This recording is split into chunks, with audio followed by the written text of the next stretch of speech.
공부하는 걸 이렇게 좋아하는 학생들은 처음 보는 것 같아요. 어떻게 잘들 지내셨어요? 네. 공부하는 걸 좋아하시는 건지 제 얼굴을 보는 것을 좋아하는지 둘 다지요. 어떻게 잘들 지내셨습니까? 그럼요. 네. 우리는 어떤 거를 볼 때 여러분 기쁨이 막 충만하세요? 선생님 볼 때죠. 우리 옆 사람하고도 인사해 볼까요? 네. 당신을 보니까 너무너무나 행복합니다. 시작. 당신을 보니까 너무 행복해요. 자, 이 행복이 지속되기 위해서 우리가 또 공부도 열심히 해야 되는데 갑자기 행복이 급 이렇게 강한 거예요. 네. 우리 지난주 배웠던 거 기억나시죠? 하나님의 음성을 듣는 것은 은사가 아니다. 네, 하나님의 음성은 누구나 들을 수 있다는 것이죠. 지난 시간에 그 공부했던 것 중에 그 고넬료라는 분 정말 인상적이었고 진짜 그분 한번 뵙고 싶고 만나고 싶은 분. 예, 우리 천국 가면 만나게 될 줄 믿습니다. 참 멋진 분이죠. 또 사실 그러나 베드로도 참 대단하지 않습니까? 맞아요. 50km나 되는 그 먼 거리를 가서 사실 이방인의 편견을 깬다는 게 쉬운 일이 아닌데 그 편견을 깨고 가서 하나님의 말씀을 전하죠. 자, 오늘은 드디어 이제 베드로가 거기에 도착해서 이제 드디어 말씀을 전하는 그런 장면입니다. 자, 기대가 되십니까? 네. 하여튼 이 성경 말씀에 대해 이렇게 사모함이 있기 때문에 늘 말씀을 들으면서 사시는 여러분이 되실 줄로 믿습니다. 자, 오늘 우리가 함께 배울 내용은 그리스도인은 복음을 전한다라는 제목으로 함께 공부를 시작하겠습니다. 오늘 수업 사도행전 31강 그리스도인은 복음을 전한다. 자, 오늘 성경 구절 우리 함께 읽겠는데요. 사도행전 10장 34절에서 우리 43절까지 우리 윤정 학생부터 우리 두 구절씩 읽고 마지막 두 구절은 같이 읽겠습니다. 자, 먼저 읽으실까요? 베드로가 입을 열어 말하되 내가 참으로 하나님은 사람의 외모를 보지 아니하시고 각 나라 중 하나님을 경외하며 의를 행하는 사람은 다 받으시는 줄 깨달았도다. 만유의 주 되신 예수 그리스도로 말미암아 화평의 복음을 전하사 이스라엘 자손들에게 보내신 말씀 곧 요한이 그 세례를 반포한 후에 갈릴리에서 시작하여 온 유대에 두루 전파된 그것을 너희도 알거니와 하나님이 나사렛 예수에게 성령과 능력을 기름 붓듯 하셨음에 그가 두루 다니시며 선한 일을 행하시고 마귀에게 눌린 모든 사람을 고치셨으니 이는 하나님이 함께 하심이라. 우리는 유대인의 땅과 예루살렘에서 그가 행하신 모든 일의 증인이라. 그를 그들이 나무에 달아 죽였으나 하나님이 사흘 만에 다시 살리사 나타내시되 모든 백성에게 하신 것이 아니요 오직 미리 택하신 증인 곧 죽은 자 가운데서 부활하신 후 그를 모시고 음식을 먹은 후 먹은 우리에게 하신 것이라. 우리에게 명하사 백성에게 전도하되 하나님이 살아있는 자와 죽은 자의 재판장으로 정하신 자가 곧 이 사람인 것을 증언하게 하셨고 그에 대하여 모든 선지자도 증언하되 그를 믿는 사람들이 다 그의 이름을 힘입어 죄 사함을 받는다 하였느니라. 아멘. 자, 오늘 이 말씀을 가지고 이제 그리스도인은 복음을 전한다라는 제목으로 우리가 강의를 하게 될 텐데요. 자, 그리스도인은 복음을 전한다. 어떻게 지난 한 주간 복음을 전하셨습니까? 전해야죠. 자꾸 이렇게 분위기 안 좋아지는 얘기를 하죠. 자, 그리스도인은 성경의 인물들을 보면 예수님을 만난 즉시 제일 첫 번째 변화가 뭐냐면 그들이 갖고 있는 공통된 첫 번째 변화는 바로 복음을 전하기 시작했다는 거예요. 사마리아 여인도 예수님 만나자마자 동네로 뛰어들어가서 와봐라, 이는 그리스도가 아니냐라고 이렇게 사람들에게 말할 정도였죠. 예수님을 만나면 복음을 전할 수밖에 없는 것이 성경에 나타난 그 사람들의 반응인데, 오늘날의 그리스도인들은 예수를 믿었다고 하면서도 사람들에게 복음을 잘 전하지 않아요. 그래서 뭐 저도 그럴 수도 있지. 전도는 특별한 어떤 은사가 있는 사람들, 뭐 그런 사람들, 뭐 고구마 전도왕, 무슨 뭐 의사 전도왕, 뭐 이렇게 뭐 진돗개도 나오고 여러 가지 많이 나오더라고요. 뭐 한 번 물면 놓지 않는. 뭐 여러 가지 이렇게 그런 전도왕 같은 분들이나 전도를 하는 거지라는 생각을 사실은 저도 하고 있었어요. 그런데 제가 이렇게 책을 하나 읽다가 서점에 갔다가 이건 뭐지 하는 그런 책 제목을 발견하게 됐는데 네. 그 책 제목이 존 스타트 목사님의 전도하지 않은 죄. 전도하지 않은 것이 죄라는 거예요. 이게 동의가 되세요? 네. 네, 전도하지 않는 네. 게 뭐 죄까지는 전도하면 하나님이 기뻐하시겠지만 전도하지 않는 게 무슨 죄까지 되나? 그래서 제가 그 책을 딱 읽었더니 그 책에 이런 내용이 나와 있더라고요. 만일 복음이 주장하는 대로 기쁜 소식이며 우리를 확신시키고 있는 것인데 우리가 복음을 전하지 않는다면 우리는 죄를 범하게 되는 것이다. 그게 골자는 복음이 진짜 기쁜 소식이고 이것을 이 복음을 듣고 믿어야만 정말 구원받는다는 것을 정말로 확신하고 있다면 복음을 전하지 않는 것은 죄다. 이렇게 얘기하는 거죠. 여러분 보통 기쁜 소식을 이렇게 듣게 되면 우리 애가 우리 미란 학생도 얼마 전에 우리 애가 반장됐다. 회장이요, 회장. 회장. 죄송합니다. 다르죠. 반장하고 회장 틀려요. 회장님을 제가 네. 못 알아보고. 그랬을 때 저도 그 소식을 듣게 됐어요. 네. 제가 왜 들었냐면 미란 학생이 말했기 때문에. 그렇죠? 네. 미란 학생은 왜 그걸 저에게까지 말을 했을까요? 지자랑하려고. 라면은 팔불출이다 보니까. 왜냐하면 기쁜 소식을 듣게 되면 누군가에게 그럼요. 말하고 싶죠. 너무 기쁜 소식을 들었는데 말을 절대 할 수 없다. 아마 그 사람 병 날 거예요. 그렇죠? 네. 우리가 진짜 기쁜 소식을 들으면 우리는 누군가에게 말하지 않을 수가 없습니다. 맞아요. 그런데 이 땅에서 우리가 들었던 최고의 기쁜 소식, 그것이 복음입니까? 아멘. 예, 그게 아멘이라면 네. 우리가 그 소식을 전하지 않을 수는 없는 것이죠. 그런데 우리가 전하지 않는다는 것은 그것이 그렇게까지도 기쁜 소식은 아니라고 느낄 수가 있죠. 근데 대체적으로 우리 윤정 학생이 말한 것처럼 정말 복음을 들었을 때는 우리가 처음 예수님 만났을 때 어땠어요? 너무 감격적이죠. 네, 저도 제 동생에게 이 복음을 제가 중학교 3학년 때 내 친구가 일어나 교회 가자 그래서 그 재미없는 교회 왜 가려고 그러는데 그랬더니 교회를 가면 여자친구를 사귈 수가 있어. 네, 그 놀라운 복음을 제가 그 복음을 듣자마자 교회를 갔다는 거 아니겠습니까?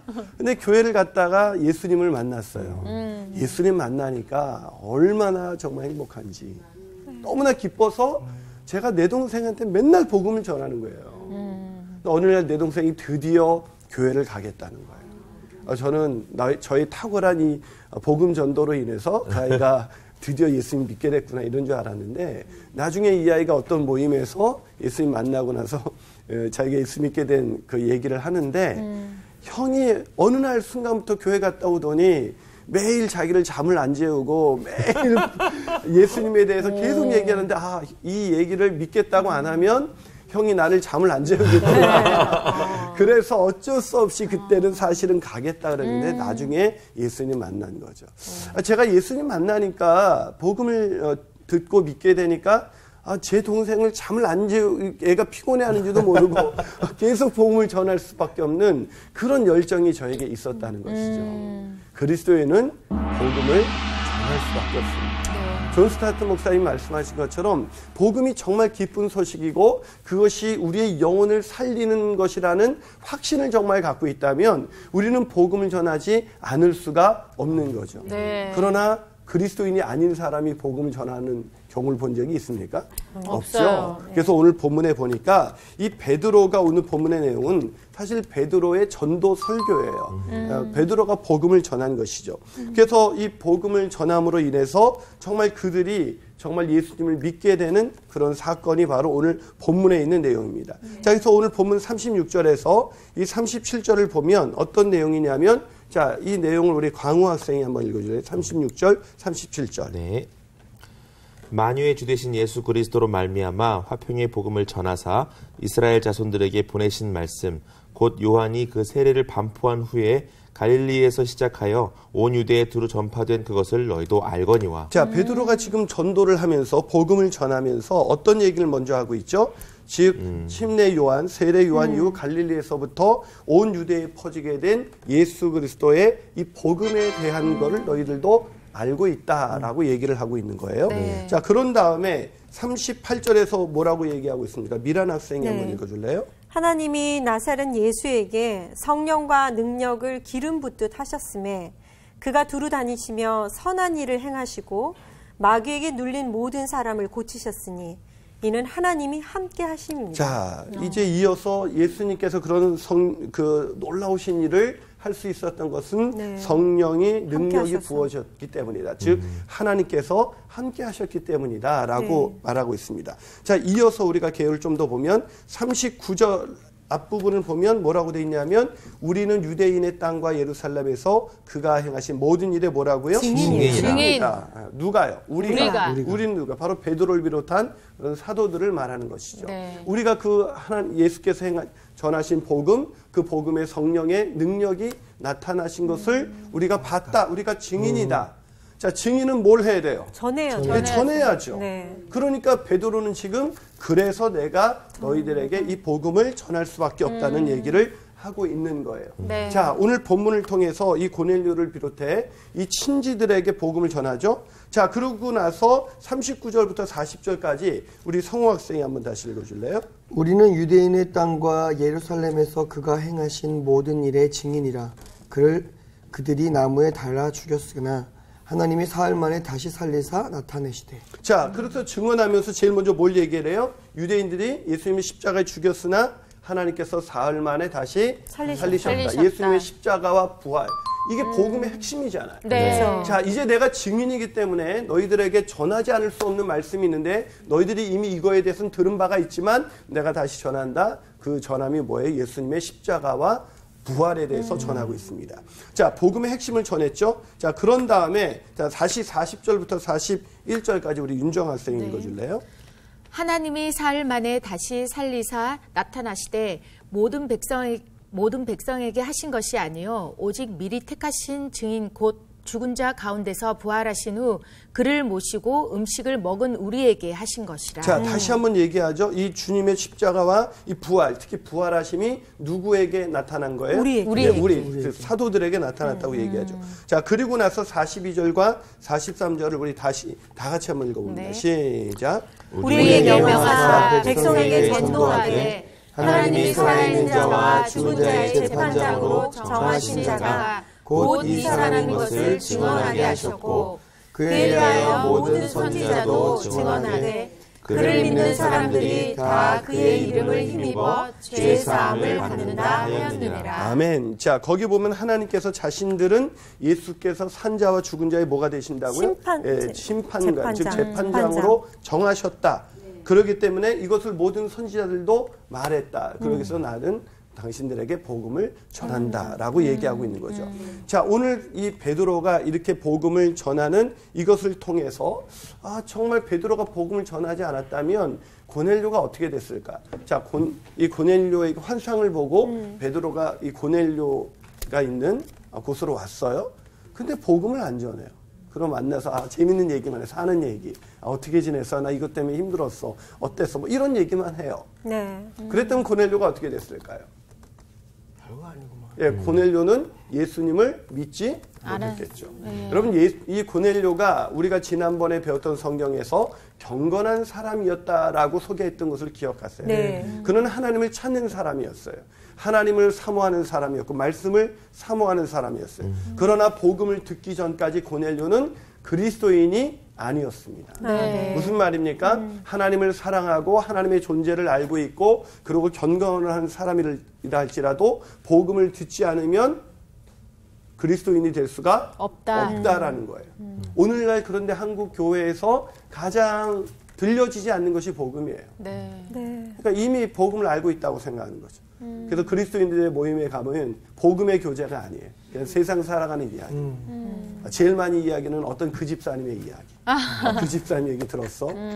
그러면서 수근수근거리고 네. 그런 이야기들을 많이 해요. 복음의 기쁨이 없죠. 왜 복음의 기쁨이 없을까요? 어쩌면 그분들은 이 베드로가 이렇게 그 고넬료에게 가서 다른 내가 환상 본 이야기로 시간을 더 어떤 특별한 경험이잖아요. 우리는 그런 경험을 더 많이 얘기했을 것 같은데 베드로는 거기에 가서 이제 중요한 복음을 전하기를 시작하죠. 무슨 얘기입니까? 진정한 그리스도인들은 바로 복음을 전할 수밖에 없고 그 복음을 전하는 것을 통해서 정말 다른 사람이 진정한 그리스도인으로 거듭난다는 거예요.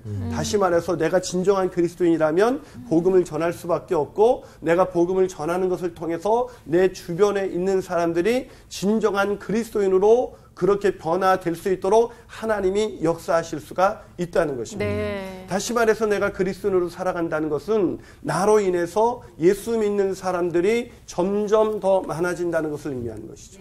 뭔가 특별한 은사를 받아서 더 많은 사람에게 전할 수도 있겠지만 중요한 것은 적어도 내가 그리스도인이라면 내가 누군가에게 복음을 전하지 않을 수가 없고 그 기쁜 소식을 전했을 때 하나님이 역사하셔서 나에게 역사하신 것처럼 그에게 역사하셔서 예수 믿는 사람들이 날마다 더해진다는 것이죠.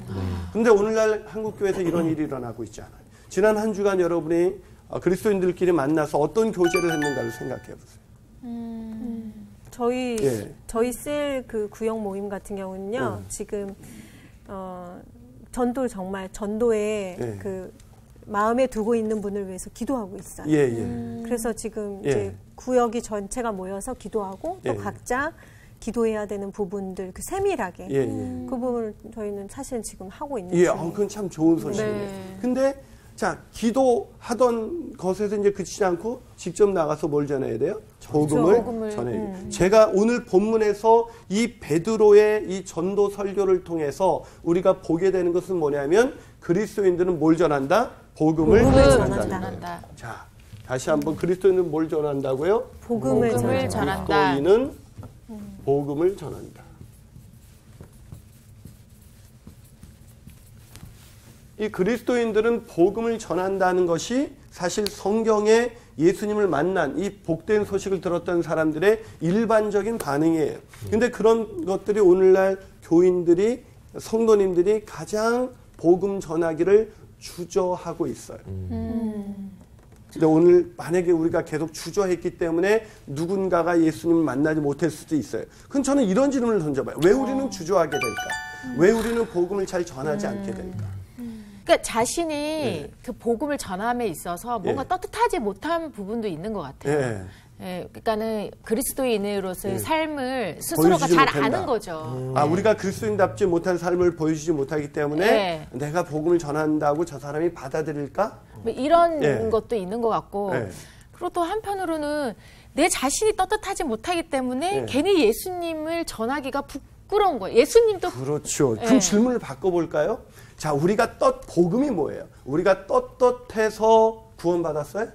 아니요. 우리의 의로 구원받았어요? 아니요. 뭐로 구원받았죠? 은혜로 구원받았습니다. 자, 우리가 전도한다는 것은 내가 얼마나 모범적이고 선한 사람으로 그렇게 사느냐를 전하는 것이 아니라 나같이 망가지고 오늘 너가 보기에도 아직도 변화되지 못하는 나 같은 죄인을 하나님은 사랑하셔서 그 아들 독생자 예수 그리스도를 십자가에 내어주시기까지 사랑하셨다.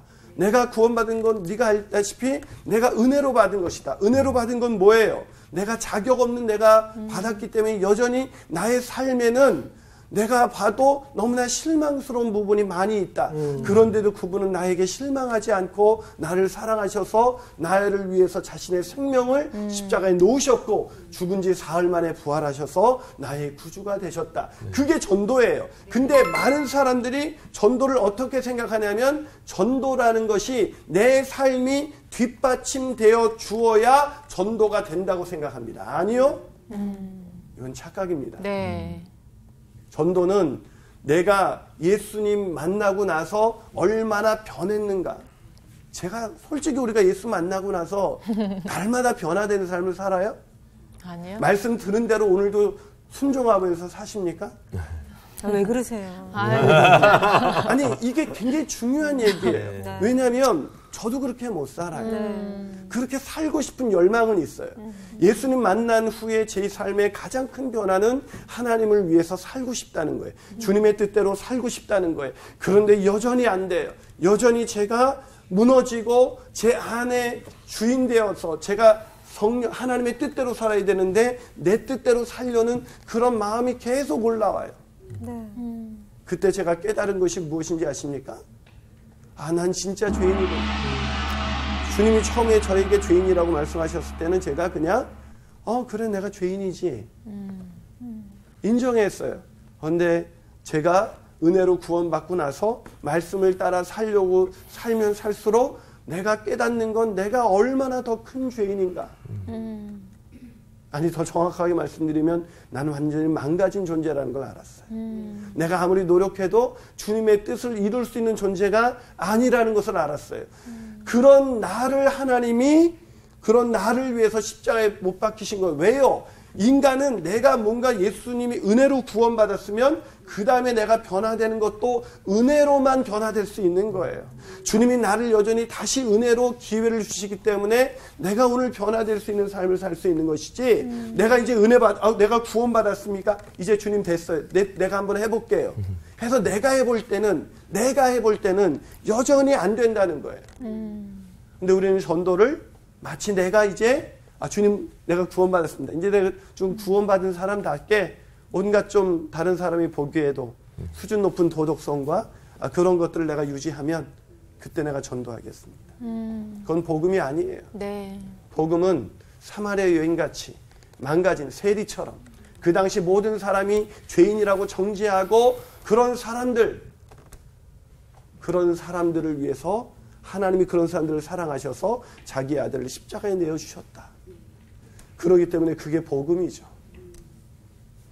그러니까 복음을 전하지 않는 이유는 뭐냐면 사실은 우리가 우리를 위해서 십자가에서 죽으시고 부활하신 주님에 대해서 머리로는 알고 있는데 마음으로 이게 진짜 제대로 깨달아지지 않은 거예요. 네. 자, 아까 베드로가 뭐라고 말하고 있습니까? 자, 오늘 베드로가 41절을 다시 한번 읽어볼까요? 네. 자, 41절을 우리 성우 학생이 한번 읽어줄래요? 모든 백성에게 하신 것이 아니요 오직 미리 택하신 증인 곧 죽은 자 가운데서 부활하신 후 그를 모시고 음식을 먹은 우리에게 하신 것이다. 자, 예수님이 부활하신 그 사건이 누구에게만 말씀하신 거라고요? 우리에게. 그 우리가 누구예요? 사도들이에요. 네. 사도들은 왜 증인이 되었습니까? 그들이 머리로만, 사도행전 이전에 주님의 제자들은 주님으로부터 주님의 십자가와 부활에 대해서 얘기를 들었어요. 그런데 그들은 주님의 십자가가 왔을 때 그들은 주랭랑을 치고 말았습니다. 근데 사도행전에서 성령이 임하셔서 성령이 그걸 깨닫게 하시고 그래서 부활하신 주님을 만나고 성령께서 그들을 깨닫게 하셨을 때 그들이 마음으로 믿어지게 된 거죠. 자신을 위해서 십자가에 죽으신 그 십자가의 사건이 정말 마음으로 깨달아진 거예요. 아멘. 그 은혜가 깨달아지자 그들은 견딜 수가 없었어요. 이 복음을 전해야겠다. 그러므로 너희는 가서 모든 족속으로 제자를 삼아. 이 말씀을 다 들었을 때 그들이 그 말이 뭔지 몰랐지만 이 사도행전 1장 8절 성령이 임하시자 그들은 나간 거예요. 성령이 임하시면요 복음이 우리에게 샘솟는 기쁨이 될 수밖에 없는 거예요. 그것이 죄와 허물로 망가진 나를 다시 살리는 가장 놀라운 소식이라는 그 소식으로 내 안에서 막 오면 그걸 봤어요. 주님께서 다시 부활하셔서 내가 이제 모든 것이 끝났구나 하는 그 상황에서 부활하신 주님을 만난 그 감격 속에서 성령이 임하신 그것을 통해서 그들은 우리가 증인으로 살리지 않을 수가 없었다라고 오늘 본문에서 얘기하고 있는 거예요. 네. 자, 그런 증인이 된 그리스도의 증인이 되었기 때문에 그리스도인들은 복음을 전할 수밖에 없다는 거예요. 자, 그리스도인이 왜 복음을 전할 수밖에 없습니까? 첫 번째는 증인이라는 거예요. 뭐에 대한 증인이에요? 부활의 증인. 부활의 주님을 만나셨어요? 지금 그분이 여러분과 그분이 그렇다면 살아계셔서 지금 여러분과 동행하고 계시는 것을 정말로 믿으세요? 아멘. 그러면 우리는 증인이잖아요. 네. 그걸 봤잖아요. 그걸 전하는 거예요. 내가 어떻게 변했느냐를 전하는 것이 아니라 부활의 주님을 전하는 거예요. 오늘 베드로가 설교하면서 내가 얼마나 변했는지 아냐? 이런 얘기 있어요? 없어요. 아니요. 오늘 뭘 전하고 있어요? 아까 말했죠. 주님의 십자가와 부활. 복음을 전한다는 것은 내 변화를 전하는 게 아니에요. 물론 내가 변화된 이야기가 그들에게 좀 더 효과적일 수 있겠죠. 그러나 착각하지 마세요. 우리가 여기서 변화되는 것은 하나님의 은혜 때문에 다시 회개하고 자백하고 그 변화된 삶을 살아갈 수 있도록 다시 세우시는 하나님의 은혜로 변화되는 것이지 우리가 뭔가 놀라운 의의가 있어서 우리가 남과 다른 삶을 보여줄 수 있는 사람들이 아니었다는 것이고 지금도 아니라는 것이고 앞으로도 아니라는 것입니다. 네. 그게 복음이에요. 그래서 복음을 전한다는 것은 주님의 십자가의 은혜에 대한 감격과 부활하신 살아계신 주님과의 그 동행이 만들어내는 것이지 내 삶의 어떤 도덕성이 만들어내는 게 아니에요. 근데 많은 사람들은 내가 아직 뭔가 캥기는 게 있어서 그 말은 바꿔볼까요? 아직도 복음의 감격이 무엇인지 모르는 그래서 여기서 베드로가 계속 복음을 전하면서 이렇게 베드로가 말하는 건 뭡니까? 계속해서 나는 증인이다 라는 얘기를 2번이나 반복하고 있잖아요. 여러분 이 베드로가 입을 열어서 오늘 본문을 얘기할 때 무슨 얘기를 하십니까? 이 34절과 35절을 가보면 다시 이런 얘기를 합니다. 34절과 35절을 한번 우리 광우 학생이 한번 읽어주실래요? 베드로가 입을 열어 말하되 내가 참으로 하나님은 사람의 외모를 보지 아니하시고 각 나라 중 하나님을 경외하며 의를 행하는 사람은 다 받으시는 줄 깨달았도다. 자, 거기서 베드로가 뭘 깨달았어요? 하나님은 외모를 보지 아니하시고 하나님을 경외하며 의를 행하는 사람은 다 받으신다. 무슨 얘기입니까? 차별이 없이 이방인이라도 하나님은 다 구원하시기를 기뻐하신다. 어쩌면 우리가 우리의 의를 드러내지 않고 복음의 감격 속에 그 증인이 된 게 분명하다면 우리는 나갈 수밖에 없을 거예요. 근데 증인이 되었다는 그 사실을 망각한 채 계속 그냥 뭔가 캥겨서 이러죠. 여러분이 처음에 예수님 만나자마자는 그때는 복음을 전하셨을 거예요. 네. 왜 전하셨어요? 그때는 엄청나게 생활이 바뀌었나요? 뭔가 도덕적인 수준이 올라갔나요? 전하지 아니하고는 견딜 수 없는 어떤 그 뜨거움이 그렇죠. 있었죠. 왜요? 네. 그 뜨거움이 뭐예요? 봤으니까. 네. 증인이니까. 누가 복음을 전합니까? 진짜 그리스도인이 된 사람. 그 사람은 복음을 전할 수밖에 없다는 것입니다. 그래서 오늘 본문에서 본문을 전하면서 베드로가 뭘 얘기하고 있어요? 지금 내가 복음을 전하는 것은 하나님이, 내가 아니에요. 하나님이. 하나님께서 누구나 다 받으시는 줄을 내가 깨달았도다. 그러면서 복음을 전하죠. 그 복음을 딱 전하면서 오늘 39절에서 다시 이렇게 얘기합니다. 우리 미란 학생이 39절 읽어볼래요? 네.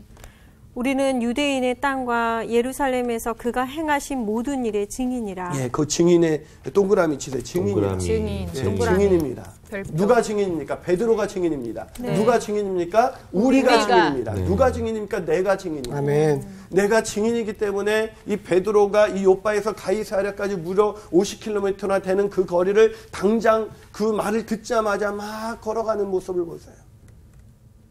이 모습이 바로 우리의 모습이어야 합니다. 아멘. 진정한 복음을 깨닫고 증인이 되시기를 주님의 이름으로 축복합니다. 아멘. 자, 우리가 그리스도인, 그래서 참된 그리스도인들이 왜 복음을 전하냐? 첫 번째는 증인이기 때문에. 두 번째는 뭐냐면 왜 복음을 전할 수밖에 없는가? 이것이 우리의 삶의 이유가 됐기 때문에. 왜 살아가십니까? 라고 묻는다면 여러분은 뭐라고 대답을 할까요? 오늘 왜 사십니까? 라고 물을 때 우리는 이런 말을 할 거예요. 우리는 하나님의 나라와 하나님의 영광을 위해서 살아갑니다. 이미 좀 잘 알려진 얘기지만 런던에 가면 성바울 성당이라는 성당이 있습니다. 네. 그 성당을 누가 졌냐면 바로 크리스토퍼 렌이라는 사람이 졌어요. 이 아주 유명한 건축가인데 이 사람이 이제 그것을 설계하고 건축을 하면서 이제 그걸 짓고 있는 인부들에게 다갔었어요. 당신 지금 뭐 하고 계십니까? 그러자 그 사람이 대답했습니다. 보물모로쇼 지금 밥 벌어먹어서 살려고 하는 거 안 보이십니까? 이랬어요. 그러자 그 다음 사람한테 물었어요. 당신은 뭐 하고 계십니까? 그러자 보물 모르십니까? 저는 지금 집을 짓고 있습니다. 그 사람에게 성당은 집이었어요. 그리고 마지막 사람에게 물어봤습니다. 당신은 뭘 하고 계십니까? 그래서 이 사람이 대답을 했죠. 저는 지금 하나님의 나라와 영광을 위해서 성전을 짓고 있습니다. 똑같이 일을 하지만 삶의 이유가 다른 것이죠. 네. 사람들은 사는 거 다 똑같다고 말합니다. 저는 거기에 절대적으로 동의하지 않습니다. 사는 거 다 다릅니다. 다 먹고 사는 것 같지만 그렇지가 않습니다. 그리스도는 왜 사는 사람입니까? 하나님의 나라와 영광을 위해서 사는 사람입니다. 하나님의 나라를 위해서 산다는 건 뭐예요? 이 하나님의 나라가 확장되어서 하나님께 영광을 돌리는 사람, 물이 바다 덮음과 같이 하나님의 영광을 인정하는 것이 온 세상에 가득하게 하기 위한 것, 그것이 우리가 사는 이유죠. 네. 그것 때문에 먹고, 그것 때문에 마시고, 그것 때문에 눕고, 그것 때문에 일하는 것입니다. 그래서 오늘 본문에서 우리가 이 41절에서 이 사도 바울은, 이 사도 베드로는 그것을 잘 깨닫고 있습니다. 자, 41절을 한번 윤정 학생이 읽어주겠습니까? 네. 모든 백성에게 하신 것이 아니요 오직 미리 택하신 증인 곧 죽은 자 가운데서 부활하신 후 그를 모시고 음식을 먹은 우리에게 하신 것이라. 자, 오늘 베드로가 뭐라고 얘기하고 있습니까? 이것이 이 증인으로서 삶이, 이 보여진 놀라운 삶이 모든 사람에게 주어진 것이 아니라 우리 예수를 부활하신 주님을 만난 우리에게 이루어진 일이다. 뭘 얘기하고 있습니까? 그때부터 우리의 삶의 이유는 이 부활하신 주님을 증언하는 것이 되었다.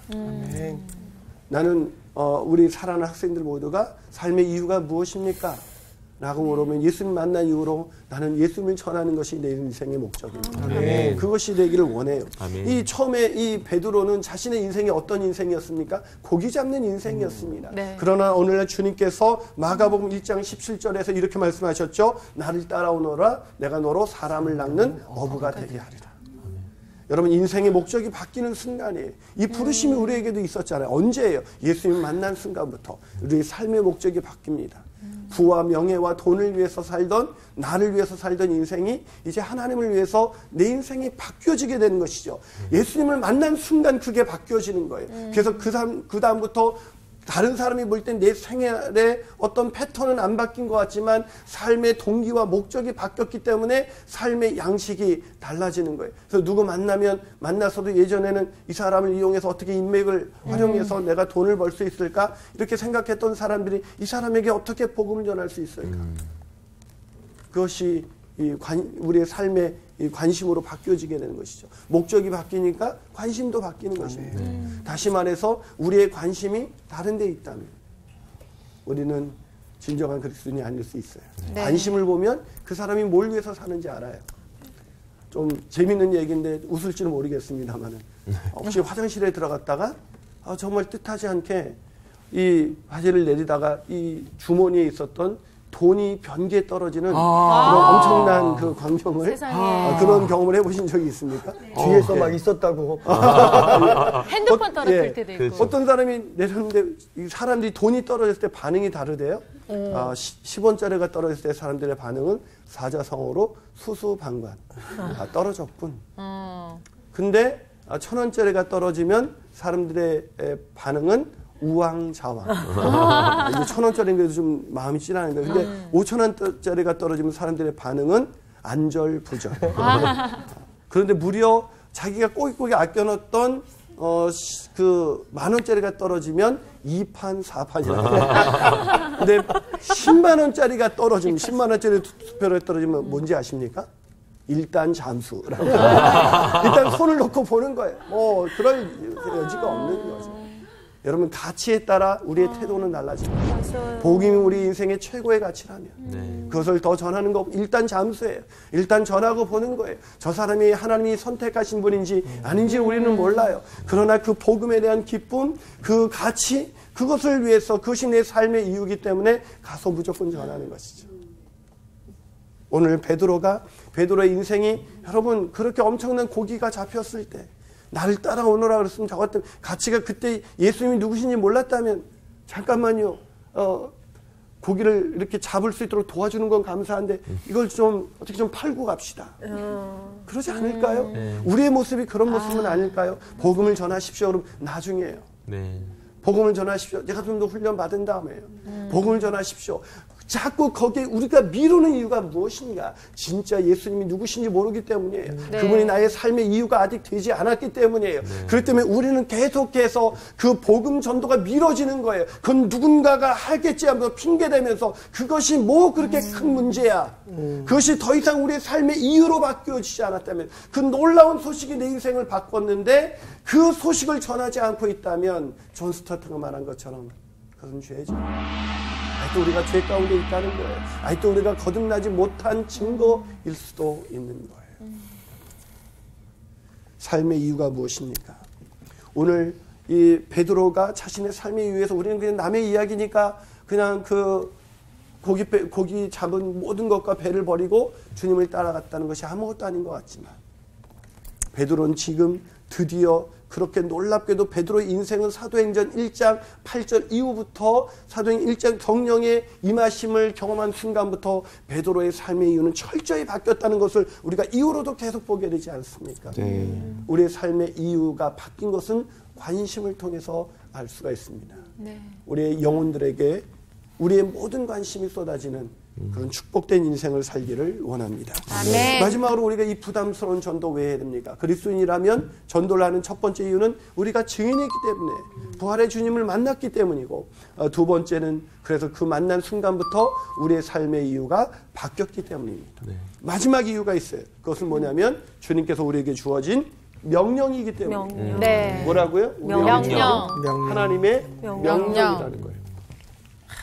군대에서 명령을 어긴다는 것은 곧 죽음을 의미하죠.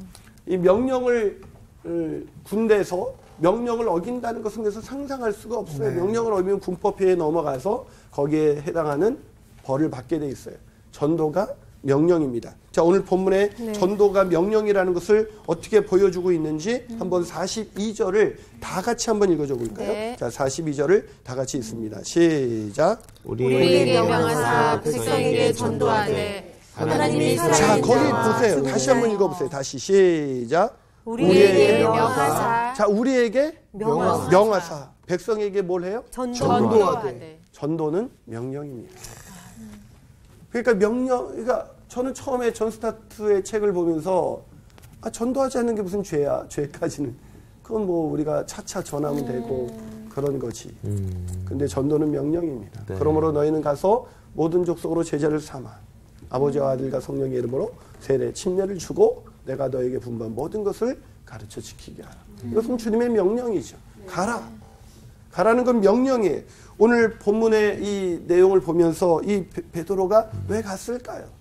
자신의 삶의 이유이기도 했지만 주님의 명령이었던 거예요. 주님께서 그 사도행전 1장 8절의 그 명령을 기억했기 때문에 이 베드로는 그래서 삶의 이유가 깨달아지는 순간 내가 그래서 주님이 나에게 그때 그 명령을 주신 것이구나. 그래서 그 명령이 자신에게 가장 어길 수 없는 명령으로 다가오는 거예요. 어길 수 없는 그 명령을 위해서 자신의 삶을 드리기 시작합니다. 오늘 우리가 전도하지 않는 죄를 계속해서 범하고 있습니다.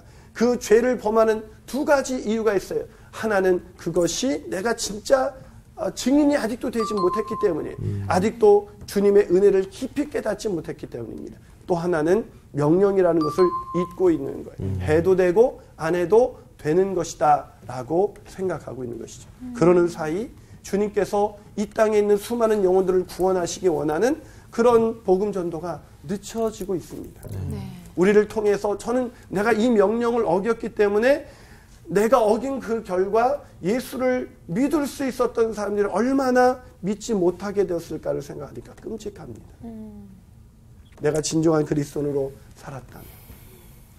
제가 작년 말 한 전사님으로부터 자신이 읽고 가슴이 뜨거워졌다는 책 한 권을 소개받게 되었습니다. 그 책은 유럽을 향한 하나님의 심장소리. 유럽을 향한 하나님의 심장소리라는 이 최종상 선교사님이 쓰신 책이었어요. 근데 이 책에 보니까 이 유럽에 대한 상황을 자세하게 보여주는데 유럽이 교회가 술집으로 넘어갔다, 이슬람 사원으로 넘어갔다, 이런 얘기 듣지만 얼마나 쇠퇴했는지 그 책을 통해서 아주 자세히 알 수가 있었습니다. 그 책에 보면 이 현재 아프리카에는 이 기독교 참된 복음자의 비율이 아프리카에는 무려 17.7%라고 합니다. 놀랍죠? 아프리카에 지금 부흥이 일어나고 있습니다. 근데 유럽은 몇 %일 것 같아요? 진짜 그리스도인의 비율이 2%. 98%가 진정한 그리스도인이 아니라는 것입니다. 이 영국 같은 경우는 더 심각해서 이 런던과 인근 그 두 지역을 제외한 잉글랜드 전역에서 10% 이상 교세가 감소했고 1980년부터 2009년 약 10년까지 30년 동안 9천여 개의 교회가 문을 닫았고 현재도 매년 220개의 교회가 문을 닫고 있습니다. 한 달에 한 번 교회를 출석하는 인구가 5%, 그리고 교회 매주 출석하는 인구는 2%에 불과했습니다. 이에 2000년 그 4월에 아주 그 주목할 만한 기사가 그 종료주일에 영국의 일간지 디 인디펜던트라는 그 일간지가 뭐라고 얘기했냐면 영국 교회는 40년 이내에 다 사라지고 말 것이다. 제가 이 보고서를 읽으면서 존 스타트 목사님의 설교, 그 전도하지 않은 책이라는, 전도하지 않은 죄라는 책이 떠올랐어요. 그 책에서 이렇게 얘기했거든요. 전도를 방해하는 방해물 가운데 하나가 하나님에 관한 일들을 말하기를 부끄러워하는 과묵스러움입니다. 맞아요, 그것도 하나님, 예, 그런 과묵스러움. 그때 이 전도하지 않은 죄라는 이 책을 읽고 그들이 그때 각성했다니. 영국은 지금 어떻게 되었을까? 어쩌면 지금 우리가 지금 이렇게 과묵하게 복음을 전하지 않고 있다면 우리나라가 20, 30년 후에 우리나라는 어떻게 될까? 우리 모두가 전도하는 그런 놀라운 기쁨을 누리게 되는 그런 삶을 살게 되시기를 축복합니다. 아멘. 네, 오늘 강의 여기까지입니다. 네. 감사합니다. 지금까지 정말 나를 통해서 정말 살릴 수 있는 생명을 내가 어떻게 보면 그걸 좀 망각하지 않았나 이런 생각이 들어서 진짜 죄라는 생각이 딱 이렇게 드는 거예요. 그러니까 처음에 말씀하셨을 때는 전도하는 게 뭐 죄일까라고 생각을 했었는데 지금 말씀을 들어보니까 비단 영국의 예를 드셨지만 우리나라에도 그렇게 점점점 줄어든다면 나 또한 그렇게 일조를 하고 있는 거잖아. 그러니까 지금부터라도 내 삶의 이유와 이 명령을 실천해 보겠습니다. 그래요. 잘 살아내는 것, 또 복음을 잘 전하는 것, 이거 너무 어렵다고만 생각했는데, 진짜로 먼저 내 듣는 것이 중요하다라는 생각이 오늘 제일 많이 들었어요. 맞아요. 명령 불복 정도 됩니다. 여러분, 전도 어려운 거 아니에요. 나아갑시다. 이번 주 퀴즈입니다. 다윗은 헤브론과 예루살렘에서 각각 몇 년 동안 통치하였나요? 1번 헤브론 3년, 예루살렘 5년. 2번 헤브론 10년, 예루살렘 23년. 3번 헤브론 7년 반, 예루살렘 33년. 정답을 아시는 분은 CBS 홍사학당 홈페이지에 정답을 올려주시거나 우편으로 보내주시면 됩니다. 보내실 곳은 서울특별시 양천구 목동 서로 159-1 CBS 성사학당 담당자 앞입니다. 연락처를 꼭 남겨주세요.